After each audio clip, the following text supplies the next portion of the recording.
আমি রহমতের নবীর সামনে কেমনে দাঁড়াবো? চোখের পানি ছেড়ে পাহাড়ের ওই চূড়ায় গিয়া কান্না করে। ও আমার কলিজার যুবক, সারাটা রাত মোবাইল সামনে নিয়ে জেনা করতেছো, মোবাইলের দিকে তাকায় সারা রাত চোখের জেনা, কানের জেনা, জবানের জেনা, অন্তরের জেনা। আর ওই নবীর সাহাবী কিশোর সালাবা নবীর সামনে কেমনে দাঁড়াবেন? পাহাড়ে চলে গেলেন, ওই পাহাড়ের চূড়ায় কান্নার আওয়াজ। একদিন, দুদিন, 3 দিন, এভাবে যেতে যেতে 1 মাস সালাবা নবীর কাছে নাই। 1 মাস পেরিয়ে যখন যায়, নবী একদিন ডানে বামে তাকায়, হঠাৎ করে সালাবার কথা মনে পড়ে। ওমরে ফারুকের ডেকে বলে, এই ওমর, সালাবারে দেখি না, কোথায় আমার আদরের সালাবা? সালাবার খবর নাই। ওমর সহ সব সাহাবায়ে কেরাম বলেন, ইয়া রাসূলুল্লাহ, আজকে প্রায় 1 মাসের বেশি সালাবারে দেখি না, কোথায় সালাবা? নবী কয়, ওমর যাও, জলদি করে যাও, সালাবারে খুঁজা তারপরে আমার সামনে নিয়ে আসো। মায়ার নবীর অন্তরের মোহাব্বতের টান কিশোর সালাবারে খুঁজতে বের হয়ে গেল। ওমর সহ অনেক সাহাবায়ে কেরাম, কোথাও পাওয়া যায় না। কই সালাবা? ঘুরতে ঘুরতে ওই পাহাড়ের পাদদেশে গিয়ে দেখে মানুষ। ও ভাই, তোমরা কি এখানে কোনো কিশোর ছেলে দেখছো সালাবা নামে? কয়, না তো। ওমর বলে, হ্যাঁ বলো, খুঁজে বলো। একজনে কয়, হ্যাঁ, একটা ছেলে দেখছি প্রতিদিন সকাল 9-10টার দিকে এখানে আসে, পাহাড় থেকে নেমে হালকা কিছু খাইয়া আবার চলে যায়। দেখি তার চোখ গড়ায় শুধু পানি পড়ে, কান্না করে করে আসে, আবার কান্না করে করে চলে যায় পাহাড়ে। ওমর বলে, তো এখানে প্রতিদিন আসে? বলে, হ্যাঁ। ওমর বলে, তো এখানে বসি, কালকে তো আসবে? বলে, আসবে। সাহাবা সহ ওমর বসে আছেন। ঠিক পরের দিন পাহাড় থেকে সালাবা নেমে আসতেছেন। এই সেই ওমরের দেখা ভয়। ওমর বলে, কোনো ভয় নেই সালাবারে, আজকে 40 দিনের কাছে হলো রাসূল তোমারে দেখে না। নবীর অন্তরে মায়ার আগুন জ্বলে উঠছে। তাড়াতাড়ি চলো, রহমতের নবী আমাদের পাঠাইছে তোমাকে নেওয়ার জন্য। উলামায়ে আহলে হকের সাথে মোহাব্বত আর বন্ধুত্ব তৈরি করে তুমি মদিনার রং লাগাও। উলামায়ে আহলে হক ছাড়া এ জমিনে আর নবীর বন্ধু কেউ নাই।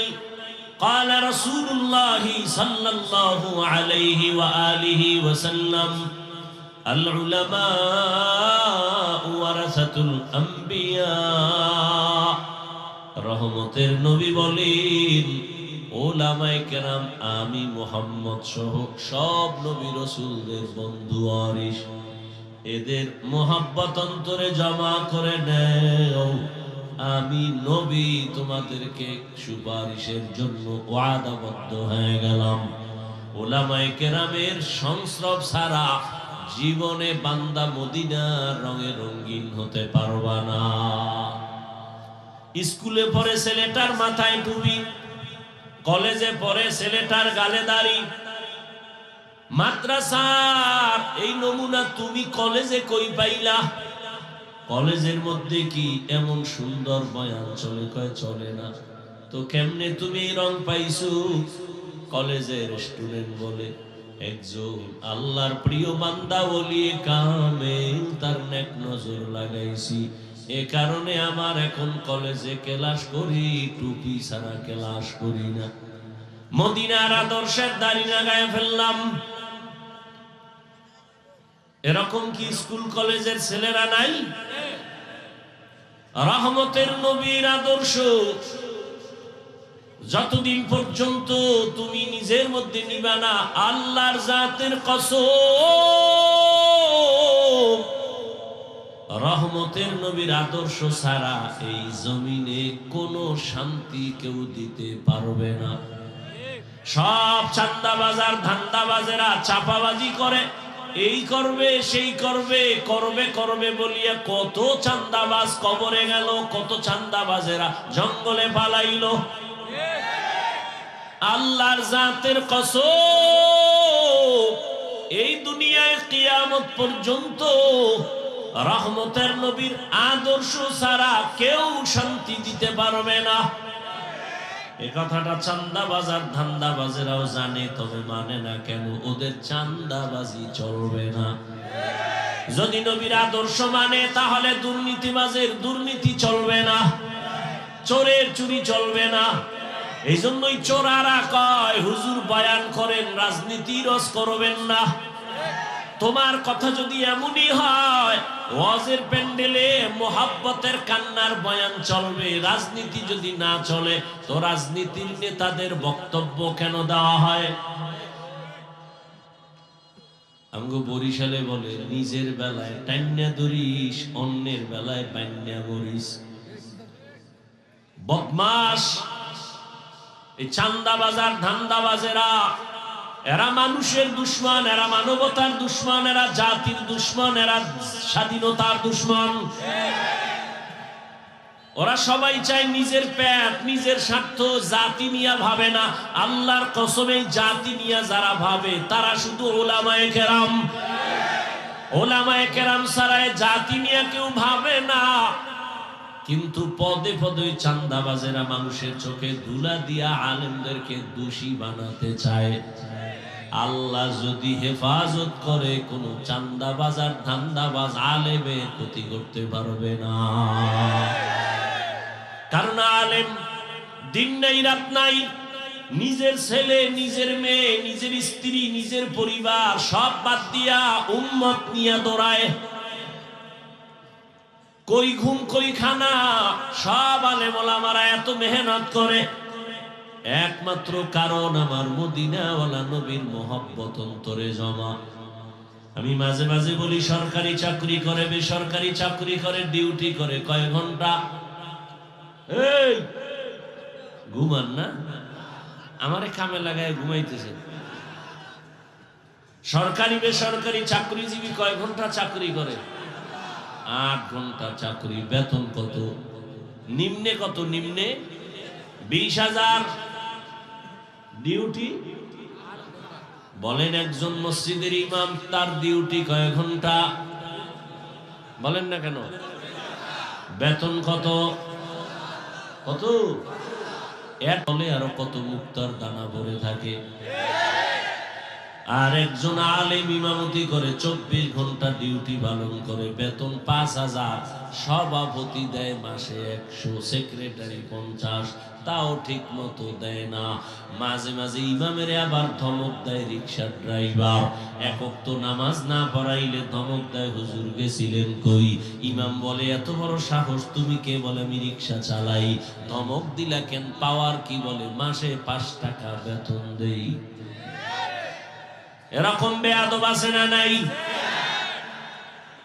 এরে আল্লাহর গোলাম, এই জন্য ওলামায়ে কেরাম টাকার পেছনে দৌড়ায় না। যদি দৌড়াইতো তাহলে 24 ঘন্টার সেকেন্ডের হিসাব করে করে টাকা নিত।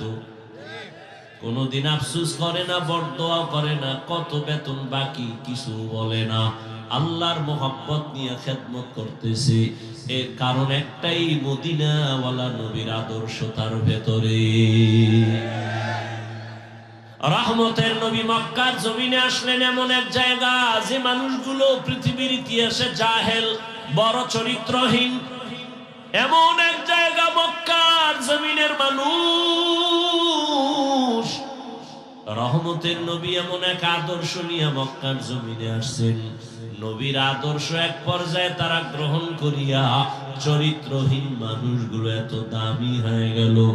দয়াময় আল্লাহ লিস্টি দিয়া কয় যাও জিবরাইল এই লিস্টি আমার রহমতের নবীরে দিয়া দাও। লিস্টির ভিতরে যাদের নাম আছে এরা সব বিনা হিসাবে জান্নাতি। যেই মক্কার মানুষগুলো এত খারাপ, সেই মানুষগুলোর উপরে চিঠি চলে আসলো, লিস্ট চলে আসলো যে এই লিস্টিতে যাদের নাম এরা কি, কথা বলেন না কেন? এর মধ্যে এক নম্বরে কার নাম? কার নাম? আবু বকর। দ্বিতীয় নাম হলো ওমর। যেই ওমর আমার নবীকে জবাই করার জন্য তরবারি নিয়ে দৌড়ায়, রহমতের নবীর চেহারা মুবারক দেখে সেই ওমর এতটা আশিক, রহমতের নবীর সামনে গিয়ে তরবারি ফালায় বলেন, ইয়া রাসূলুল্লাহ আমারে কালেমা পড়ায় দেন, বেয়াদবি করে ফেলেছি, মাফ করে দেন। রহমতের নবীর ছোঁয়া পাইয়া ওমর এমন দামি হয়ে গেল, তরবারি হাতে নিয়ে দাঁড়ায় বলে, ইসলামের দুশমনেরা, মুহাম্মদের প্রয়োজন নাই, যদি কেউ কিছু বলতে চাও আমি ওমরের তরবারির সামনে দাঁড়ায় যাও। আল্লাহ সে ওমরকে নবীজির ছোঁয়া পাওয়ার কারণে এতটা দামি বানাইছেন, এখন ওমর যেই পথে চলে শয়তান ওখানে চলে না। যুবক ছেলেটা একটা মদের বোতল হাতে নিয়ে মদ পান করে, মস্তি করে আর রাস্তা দিয়া যায়। হঠাৎ করে তাকায় দেখে অন্য রাস্তার মাথায় ওমর আসতেছে। যুবকের অন্তরে ভয়, ওমরের দেখে এতটা ভয়, যদি মদের বোতল ওমর দেখে আমার গলায় ছুরি লাগায় দিবে, তরবারি চলে কথার আগে। যুবক ডাকে, হে মালিক দয়া করে তুমি আমাকে হেফাজত করো, আর মদ পান করব না।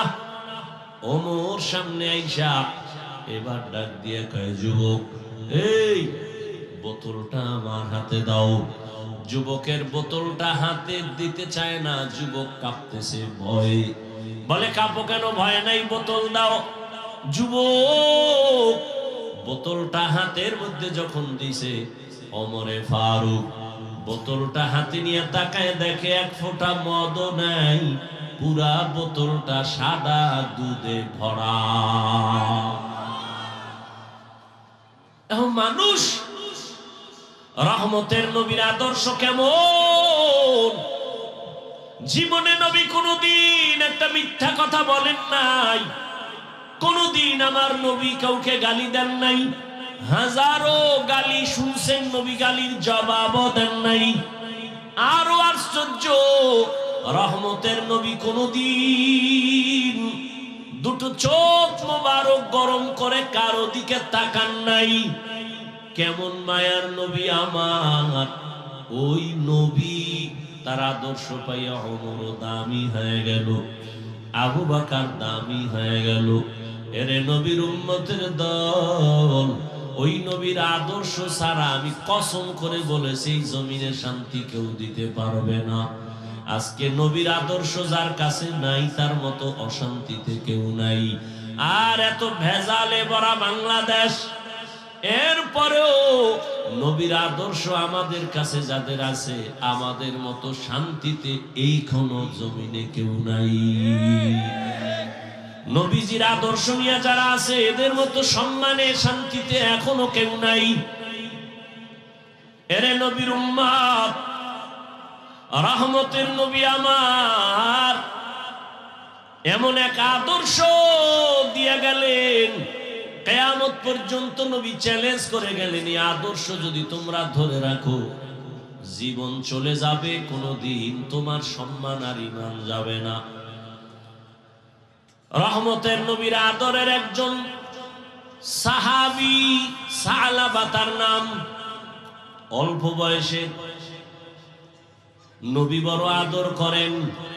একদিন আল্লাহর বান্দা পথ দিয়ে বের হয়ে গেল, রাস্তা দিয়া কোথায় যেন যাচ্ছে, হঠাৎ বাতাস চলতেছে পুরা মদিনার এলাকায়। সালাবা নামের আল্লাহর বান্দা অল্প বয়স, কিশোর হঠাৎ রাস্তা দিয়ে হাঁটতেছে হাঁটতেছে, হঠাৎ করে চোখের নজর বাড়ির মধ্যে পড়ে গেল। বাড়ির মধ্যে একটা মহিলা গোসলখানায় ছিল, পর্দা লাগানো। হঠাৎ করে বাতাসে পর্দা উড়ে গেল।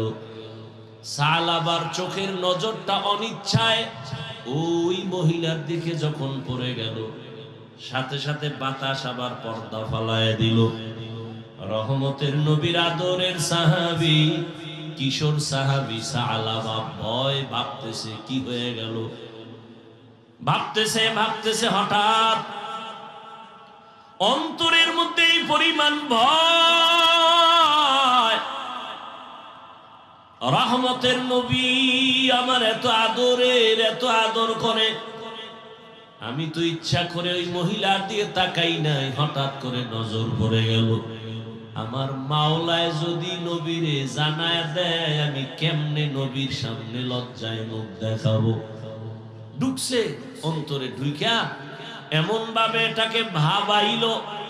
সালাবা ভাবতে ভাবতে হঠাৎ চোখের পানি পড়া শুরু হয়ে গেল যে না, আমি এই অবস্থায় আমার নবীর সামনে যাব না। যদি আল্লাহ জিব্রাইলের দিয়া জানায় দেয়, ও জিব্রাইল নবীরে জানায় দাও সালাবা বেগানার দিকে নজর দিয়েছে, নবী এত আদর করেন, আমি সেই নবীর সামনে কেমনে দাঁড়াবো। কিশোর সাহাবী সিদ্ধান্ত নিল, আমি আর নবীর সামনে যাব না।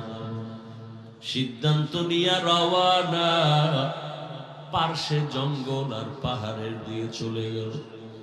পাহাড়ে যাইয়া ওই সালাবা কিশোর সাহাবী কান্না করে, কান্না এত কান্না, একদিন দুই দিন তিন দিন চলে গেল।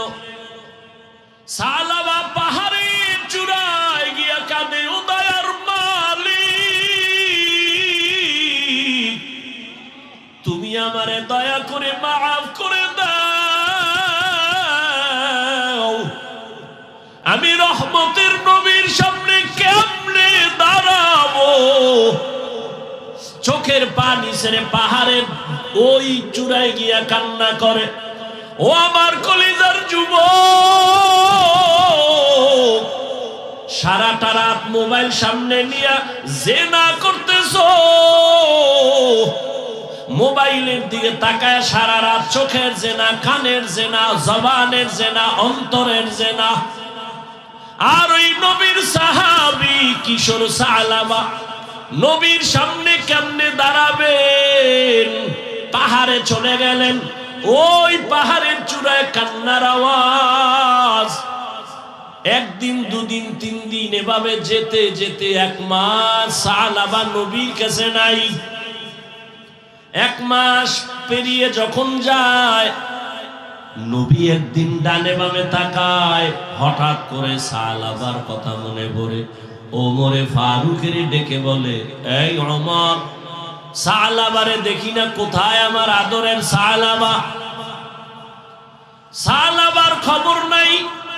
ওমর সহ সব সাহাবায়ে কেরাম বলেন, ইয়া রাসূলুল্লাহ, আজকে প্রায় এক মাসের বেশি সালাবারে দেখি না, কোথায় সালাবা?